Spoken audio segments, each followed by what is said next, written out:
Bonjour les amis, très heureuse de vous retrouver aujourd'hui pour vous parler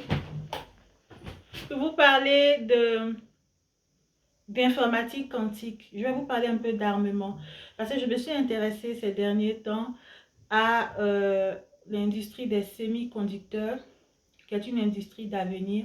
Vous savez que je parle beaucoup sur ce compte dans le cadre de mes activités de conseil de mon entreprise Améthyste Conseil, orientée vers les politiques énergétiques, de santé, environnement et de coopération internationale. Je vous parle de nouvelles technologies, de technologies vertes, d'énergie verte. Et concernant les nouvelles technologies, j'ai parlé de terres rares, etc.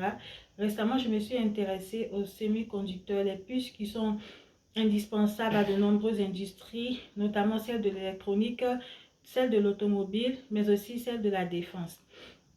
Alors, ces semi-conducteurs servent à faire fonctionner le domaine de l'informatique quantique. Ce sont des ordinateurs qui fonctionnent avec des qubits. Ils sont capables de résolution de tâches complexes.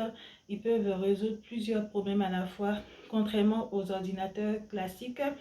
Et ils sont utilisés dans l'industrie de la défense pour crypter la communication, pour chiffrer les communications pour des questions de sécurité. Vous savez, par exemple, dans le cas de l'OTAN, il y a une entreprise française spécialisée dans l'électronique qui alimente la défense, qui collabore avec l'OTAN pour développer des systèmes, des outils de travail collaboratif synchronisés qui améliorent les opérations, qui améliorent les résultats des opérations sur le terrain. Donc, ce travail synchronisé-là, ces outils de travail collaboratif, ils nécessitent une sécurité, une cybersécurité, parce qu'il y a plusieurs collaborateurs qui sont à différents endroits du monde, qui échangent autour de stratégies militaires à déployer sur le terrain, dans le cas de l'OTAN par exemple. Donc, ils ont besoin, pour plus de précision, plus d'efficacité de leur action sur le terrain, ils ont besoin de sécurité, de cybersécurité. Et l'informatique quantique permet entre autres de résoudre, d'apporter cette solution-là. Donc, elle est beaucoup utilisée par des entreprises, des sociétés comme Thales qui s'intéressent à l'électronique, aux nouvelles technologies pour développer des systèmes de défense adaptés aux enjeux. Donc, dans ce cadre, l'entreprise Thales s'est intéressée depuis quelques années maintenant à l'informatique quantique dans le cadre de sa collaboration avec l'OTAN qu'elle appuie en offrant des solutions électroniques pour donc offrir ces outils synchronisés là. Donc, cette informatique quantique, là où ça me concerne, ne peut pas fonctionner sans les semi-conducteurs. En outre, elle sert à produire des armes aussi.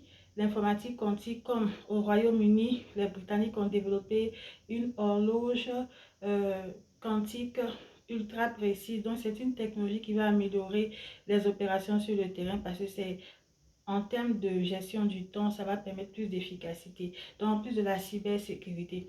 Ces semi-conducteurs-là, quel est le pays qui est leader dans le domaine de la production? C'est Taïwan, en Asie du Sud-Est, dont je vous ai beaucoup parlé. C'est une région dont je vous ai beaucoup parlé ici.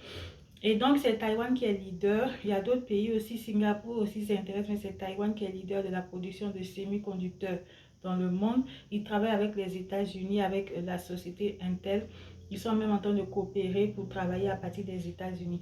Donc, ces semi-conducteurs posent des questions environnementales. Voilà la partie qui me concerne. C'est vrai que je m'intéresse beaucoup au domaine de la défense et tout, mais toujours en lien avec mon domaine de spécialisation, mon domaine de compétence qui est la santé et l'environnement.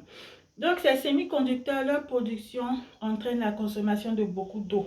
Et aussi, à Taïwan, elle utilise beaucoup les énergies fossiles qui sont importées.